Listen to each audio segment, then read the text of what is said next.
It all started when England sent a ship called the Mayflower to find a new land with the intention of founding a colony where the pilgrims have freedom of religion and speech. Aboard the ship, 102 colonists endured the grueling life on the ship for 10 weeks with... You're gonna start there, really? It's gonna take forever to get to the parts that really shape the country. Ugh, fine. Do you want to start? Of course! We will start later in history with King George III of England, when he instigated a ridiculous tax on nearly everything, with an even higher cost for foreign settlers, like the Americans. The most well-remembered, of course, was the tax on tea. This angered the American colonists so much that the rebels in Boston, Massachusetts boarded an English cargo ship, found the tea, and threw all of it away. This iconic event was known as the Boston Tea Party. After this, the colonies began to divide over their opinions on starting a dispute with England.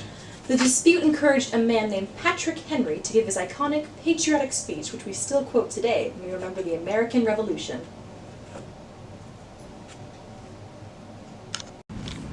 Soon the British came wanting to seize weapons from the colonists, but the disorganized colonist army met them in Lexington, Massachusetts, where they had a standstill until a gun fired. The two sides thought it was each other and started firing. Now we have no idea who fired that shot. But one thing is for sure. That shot started the American Revolutionary War. The war lasted for 8 years, with the British dominating most of the war. They were much more organized than the American colonizers, who were used to relying on Great Britain for the wars they had fought. They tried to get help from the disorganized leaders of the colonies, but they could only do so much for the poor army and colonists. In the fall of 1781, General George Washington or Alexander Hamilton led the American troops to a victory in the Battle of Yorktown, which lasted for 21 days. Finally, the British surrendered, and after 2 days of negotiation on both sides, what we now call the Treaty of Paris, officially giving America her independence. Finally. That was really long. Time for a nap. Not yet! We only just started calling the colonies a country. Now we need to make it look like an actual country. This is just the halfway point. Oh no, I don't remember any of that part. Now that we have our own country, we have to show what we believe in. Now what do we believe in? Naps. We believe in independence! This is our chance to have true freedom of speech and worship. So we got someone to write a declaration of all those things that we believe in. Thomas Jefferson wrote the Declaration of Independence, and 56 of America's founding fathers signed it on July 4th, 1776. I always mix up the Declaration of Independence and the Constitution. What's the difference? The Declaration of Independence explains why we believe what we believe as Americans, and the Constitution explains a lot of the original laws that our founders came up with. I guess that explains why the Constitution was written more than 10 years after the Declaration of Independence.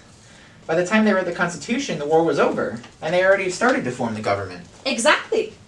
So how did they decide what type of government we have? There were 2 ways. One way was the Federalist Papers, written mainly by Alexander Hamilton. The Federalist Papers gave us an outline of what our government should look like, and it was a huge part in forming our government. And the other way was, the president also has to leave after a certain amount of time in office so we can elect someone else.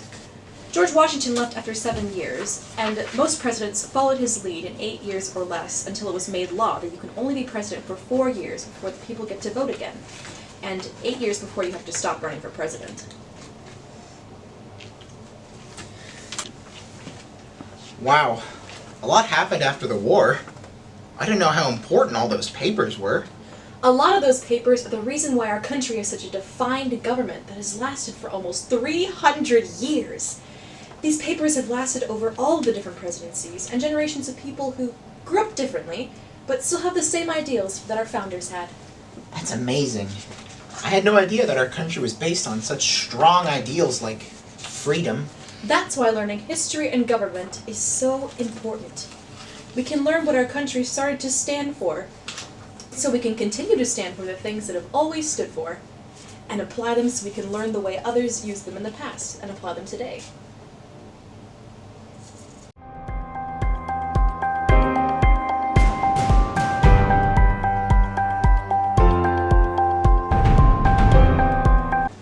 I have my mask on.